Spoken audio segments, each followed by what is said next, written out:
Greetings, I'm Bill Klatke and I'd like to welcome you to today's edition of Neighborhood Beat. Our show today looks at the Public Justice Center and the various work that it's doing to help Marylanders have more rights and to lead better lives. Our guests today are Mr. John Nethercut, who's Executive Director of the Public Justice Center, and Alexandra Rosenblatt, who is a staff attorney with the center. First of all, John, if I can call you that, and I wanted to welcome you back after the previous show we did. Could you tell us a little bit about the Public Justice Center? Sure. Thanks, first of all, Bill, for bringing the Public Justice Center back. We're always happy to be able to talk about our work. There's many important social justice issues going on right now, and particularly with this recession that has hurt so many people so badly. The folks that we're representing and trying to help need our services and others as much as possible. The Public Justice Center is a nonprofit law office. We represent low-income Marylanders on a variety of social justice issues, and we'll be talking about some of them this morning. Our objective is to use a variety of strategies. We litigate in the courts. We bring lawsuits. We also do quite a bit of legislative work. We always say if the law is not on your side, you need to go talk to the lawmakers, and that's what we do. And we also work a lot with government agencies that are implementing the programs that oftentimes affect our clients. Great, thank you. Alexandra, what role do you play at the center? I am a staff attorney in the Workplace Justice Project, so we focus on the employment rights predominantly of low-wage workers.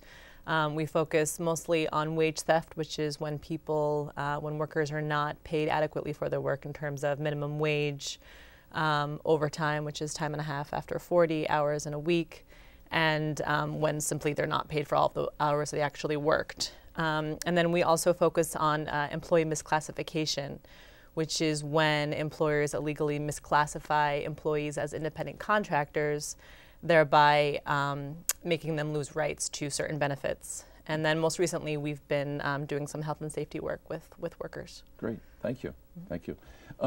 John, Public Justice Center has been around for a while. How long have you been? Public Justice Center was founded in 1985. We've been around for 27 years now. And this, I will tell you that the Public Justice Center was founded in a time when there were a lot of restrictions on what legal services programs could do. When you go and hire a private lawyer, they have a whole range of legal strategies that they can use to help you. But with government funding, particularly federal government funding of legal services, there are a lot of restrictions on what poor people's lawyers can do. For instance, they can't, with federal funding, they can't do lobbying, legislative work, they can't do class action lawsuits, they can't represent certain groups of people. The Public Justice Center was kind of founded to do those kinds of cases that other legal services programs could not. Ah, so you're a supplementary. Yes. At least an original. Yes, and we're in the Maryland Legal Services community, for instance. The Maryland Legal Aid Bureau is by far the greatest provider of legal services. They represent more people on more issues. The Public Justice Center is looking specifically for what we call impact issues, strategies that we can change the law or a practice for an entire group of people. So instead of representing one client, then another client, and another client in the same problem, we look for strategies where we can bring one lawsuit or change a law or do something that will change the entire practice. And how do you select those on the basis of whether or not somebody is not having their due rights? Or? Yes, we basically look at and listening to our clients and community partners that we have. You're identifying problems. Yeah, we're identifying problems and we're looking strategically for places where we can have an impact. So for example, if they're, well, and let me use an example that we'll talk about today is the tenants in foreclosure issue. And this is a good example of how we work. About 4 years ago, if a property was in foreclosure, the owner of the property has not paid the mortgage, the bank is now suing the owner to get the property back. And usually we think of these as being homeowners, as losing their homes in a foreclosure. But actually, and this may surprise you, about 40% of the people who are losing their homes because of foreclosure are not homeowners, they're tenants. They're renting from a landlord, and the landlord is in financial trouble with the mortgage company. And in a way, that's not surprising. If you're a small landlord, you have 4 or 5 properties, you rent out 4 of them, you live in one, you get into financial trouble, which one do you let go first? You let the rental property go first. Yeah, that makes sense. So the tenant in these properties, until about 4 years ago, actually had almost no rights, because they're not involved in the mortgage between the owner and the bank. When that lawsuit is going on to foreclose, the tenant actually was not even oftentimes notified of the foreclosure, and they didn't have any rights in court. So they would get booted out that day. Exactly. When the foreclosure went through, the tenant's lease was automatically canceled by law. In the middle of the month or whenever? Yeah, and even if their rent was all paid, even if they were great tenants. That's unjust. It is. That's unjust. And that's a perfect example of, we looked at that and we thought that's unjust. But we did not have the right law, we didn't have any law to protect tenants. So we went to the Maryland General Assembly 3 years ago now. Once you had received more private funding, foundation funding? Actually, no, we did this without any funding initially. We saw the problem and we decided we need to fix that law. And so we went to the Maryland General Assembly, and Maryland actually led the country in this, in establishing that at least the tenant would be notified of the foreclosure action and be able to go to court and identify that, hey, I live in this house. At the same time, the federal government was actually passing some laws too, and we now have both federal and state law that say that tenants have the right to stay in the house after a foreclosure for whatever their original lease was, or for at least 90 days if they were like a month-to-month tenant. So for the first time 3 years ago, tenants in Maryland had the right to stay in the property. And the Public Justice Center, having been the lead advocate in getting these laws passed, now needed to start enforcing these laws. And that's where, luckily at that point we also got some more funding, specifically to enforce the tenant laws that we had now gotten passed. And we were able to do that. That's great. So the Public Justice Center now is one of the main organizations in the state of Maryland that will represent tenants when their landlord is in foreclosure. And I know that the tenant issue is one thing that you're working on currently. Yes. Actually, our tenant advocacy project has been one of our longest running projects. It's been going on really for like probably 25 years. We represent tenants both in rent court when they're being evicted for non-payment of rent, or where there are unsafe housing conditions. And the tenant then can file a case in court asking to escrow their rent or to hold the rent until the landlord makes the repairs. We've been doing that work for many years, and then just like I say 3 or 4 years ago added the tenants in foreclosure work. Great. How can someone get in touch with you if they want to take advantage of that? The best way is to call us. Our phone number is 410-625-9409, and just give us a call. We can, for most tenants in foreclosure, we'll first do a short interview and determine what their important is, and usually we're able to just provide advice initially. One of the most important, over the phone, or by sending them some materials. One of the most important things tenants should do is make sure that the court and the bank who's doing the foreclosure know that they're there, because the landlord, the owner, many times is in default, many times has left. They've abandoned the house. They're no longer even collecting the rent. They're not making repairs. They're gone. They don't have money for stamps. Right. They're gone. So the bank that's doing the foreclosure may not initially be aware that the tenant is there, and may not, and therefore not be giving the tenant the rights that they should be entitled to. So one of the most important things we advise tenants to do is write a letter to the bank and to the landlord and to the court to notify them that I'm a tenant, I'm here, I have certain rights, I need to be respected for that. So maybe the net result of this is that the lesson that our viewers should take is that if you have the inkling, if you're a renter, that your landlord is getting into trouble, Yes. immediately call the landlord and find out the name of the bank. Yes. And write the bank a letter. Absolutely, absolutely. And if you call the Public Justice Center, we can provide like a form letter and steps to go through to find out where the house is in the foreclosure process. One of the real problems is that tenants are often being scared into moving quicker than they have to. The bank agent or a real estate agent may come around and say, the house is in foreclosure, you've got to get out. Well, that's not true. The tenants actually have rights to stay probably quite a bit longer. The foreclosure process itself takes a while, and then they've got 90 days to the end of their lease to stay. So it's usually not an emergency situation, but tenants can be scared into thinking that they have to move right away. One of the most important things we can do is tell tenants what their rights are so that they can make careful decisions and take their time and do what's in their interests rather than being frightened. Yeah, well, this is very important. With, as you said, 40% of the people being evicted are tenants. Our tenants. It's time that tenants get more aware of their rights and exercise their rights. Absolutely. Because otherwise, as I keep telling folks, you don't have rights if you don't use your rights. Right, and that's exactly right.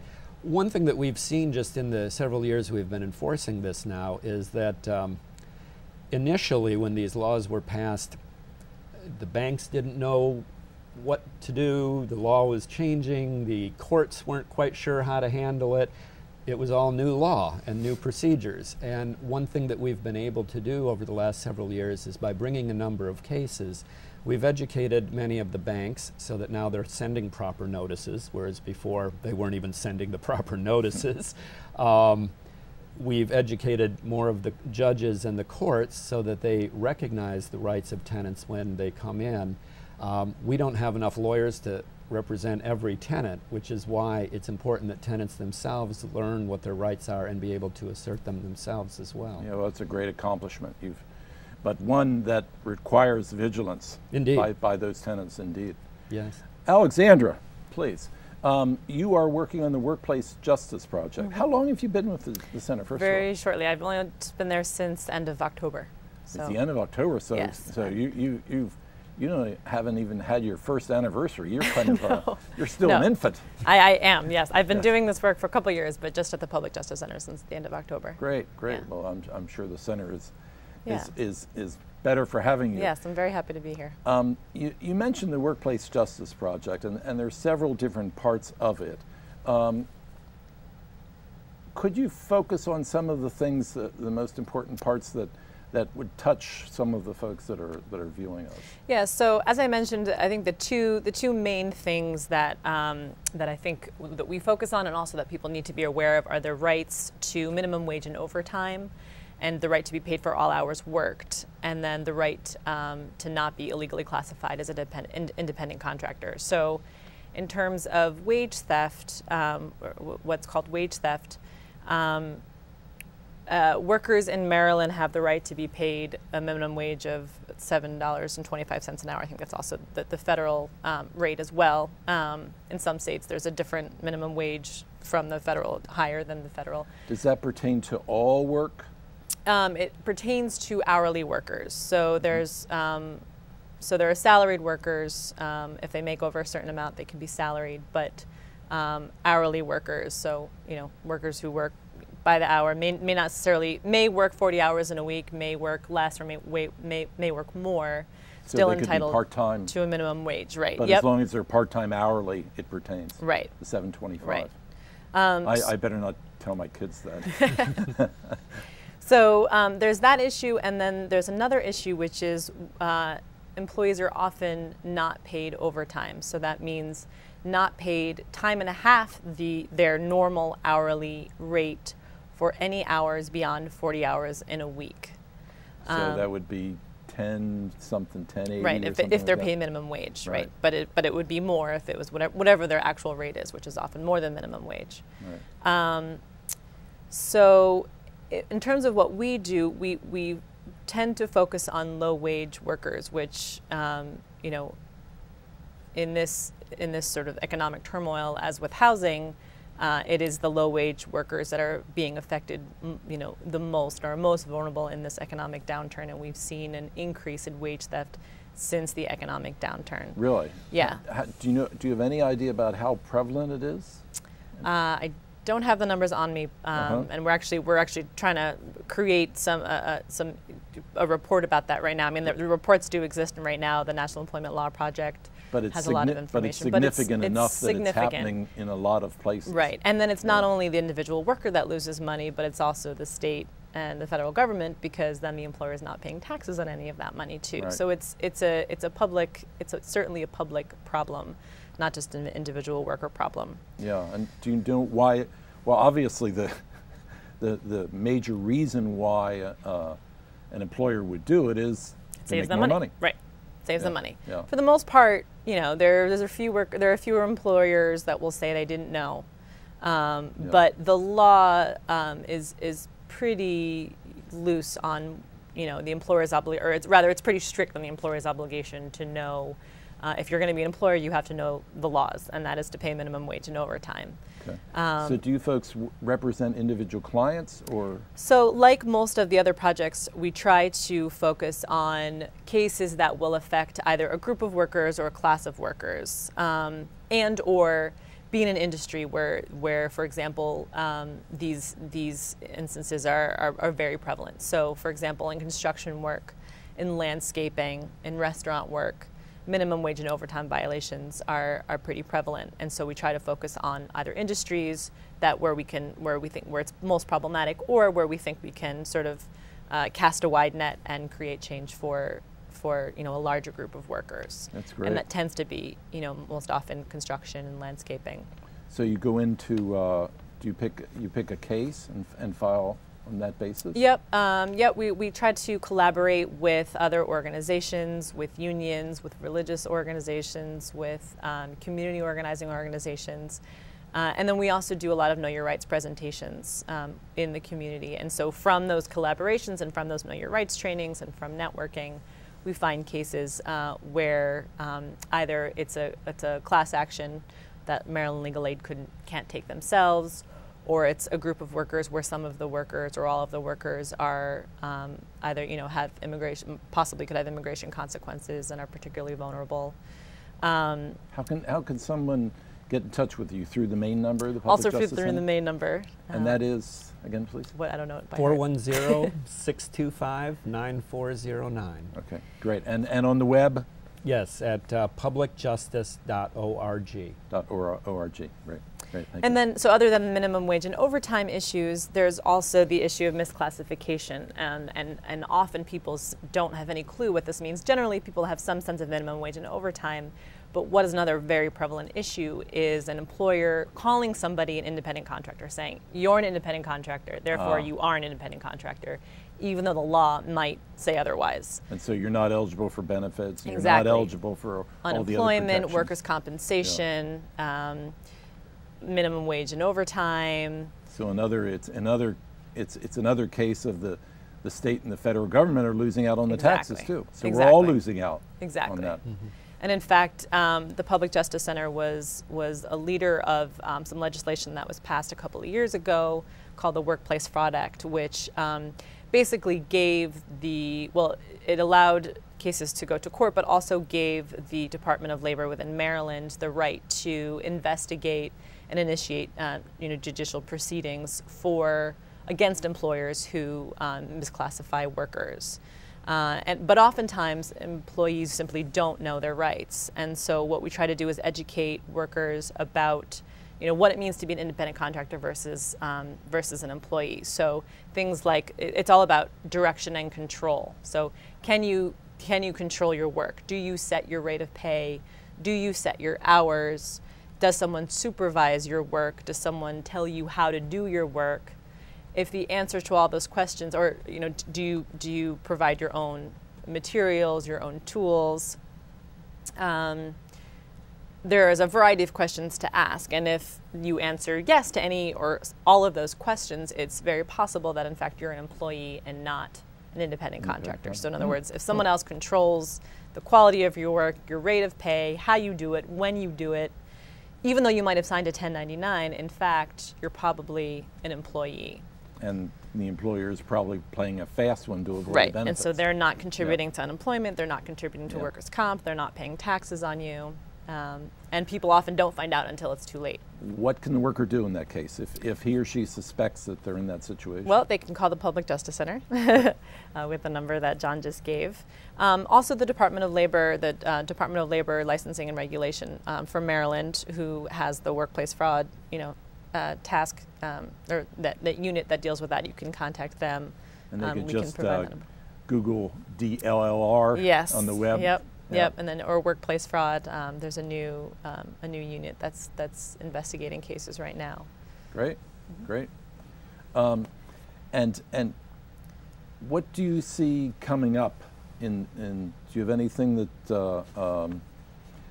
folks should be aware of that's coming up, or do you have any need of volunteers, or how can people help if they get interested in this? That's a good question. Well, certainly, so, like John said, we have the litigation piece. So we're taking cases to court and we're representing workers in individual or group cases. And then there's also legislation. And so right now, we are trying, we've this year introducing a wage lien law, which essentially allows an employee to place a lien on the property of an employer when they haven't paid all the wages that are due and owing. My goodness. Yeah. So we actually have what's called a mechanics lien in Maryland, which basically exists. If a construction worker, for example, works on a building and improves the building by 15%, they can put a lien on that property. So this is sort of an extension of that law. So we've got something similar on the books. This would give all workers, hopefully all workers, the chance to get a little bit, have some teeth, because oftentimes what happens is even when they file a claim, it's hard to collect on a judgment against an employer. Why? Well, that's a good question. There's some employers will close down their business and open up a new one and try to evade any sort of judgment or debt. Because it involves not only paying that person, but paying probably a pretty sizable federal and state unemployment insurance, et cetera, bill that probably is compounded because they've been doing this on more than one employee. Right, yeah. Or they simply ignore the judgment, or they, just find some way to leave, go to another state, go to another country. How could they ignore the judgment? I mean, aren't there sanctions that I guess you'd have to go to court again? Yeah, actually, in the worker context, this is true, but in other areas as well, consumer issues are much the same, in that there are a number of companies, and they tend to be small and low level, but they employ a lot of people, and they may have a lot of consumers, and oftentimes, if they're violating one law, they're violating others. They're not paying their workers. They're not giving their consumers the rights they should have. They may not be paying their landlord. Businesses like this definitely do exist, and they have learned the corporate shell game well enough so that they go out of business when they get in trouble, and then they pop up again as another business name, as a different corporation, and it's a way to avoid liability for breaking the law, and a lot of people get hurt as a result. And we spend a fair amount of time chasing them. Yeah, but I guess so a mechanics lien becomes all the more important. Yes, and because they can take their tools with them. Right, and so the idea in some of these laws is for the worker to be able to get a hand on the property before it disappears. The corporation may disappear, the owner may disappear, but at least if you can freeze the truck or the tools or something that then can be used to pay the workers' wages, that's what we're really seeking. Most of these issues that we're talking about, tenants, workers, it has to do with kind of basic fairness and rights that people have, but are not able to enforce. And some companies have figured out how to get around that. I was going to say, we're talking about very basic stuff that people get paid what they're supposed to be paid. People are classified as workers as in the proper classification. I mean, we're not talking radical stuff here. No, not at all. We're not talking, you know, radical income redistribution or any of that kind of stuff. We're talking basic fairness here. And it's, you know, it's basically the idea of an agreement or a contract when you're And working. people living up to it. You know, the worker is working, they should be paid what they have agreed to be paid. I think anybody would agree with that. For a tenant in a renting from a landlord, it's a two-way deal. The landlord is obligated to provide a decent house, and the tenant is obligated to pay the rent. Indeed, it's a matter of contract, as we say. We've just got about a minute or so left. Could you, John, tell us, I hope folks viewing this would want to know how they can help. How can they help? In a number of ways. Lawyers in particular, we can always use to help us on some of the cases. We co-counsel cases with other lawyers. We're a small organization. There are only 21 of us. We have 12 lawyers. So for some of these big cases that we're talking about, we need help from other lawyers who can volunteer their time or work with us. Individuals can, of course, contribute to the Public Justice Center. We always appreciate donations. We are a 501c3 charity. We receive very little government money, so it's mainly individual and foundation donations. And you can follow us on our website, Facebook, and we can connect you up with some of our causes and issues. Great, wonderful, wonderful. And could you give us that contact information one more time? Sure. Please? It's the on the internet. It's www.publicjustice.org, and our telephone number is 410-625-9409. Okay, one more time, please. 410-625-9409. Great, wonderful, wonderful. Thank you so much. Thank you so much. Thank you. We're just talking basic fairness here.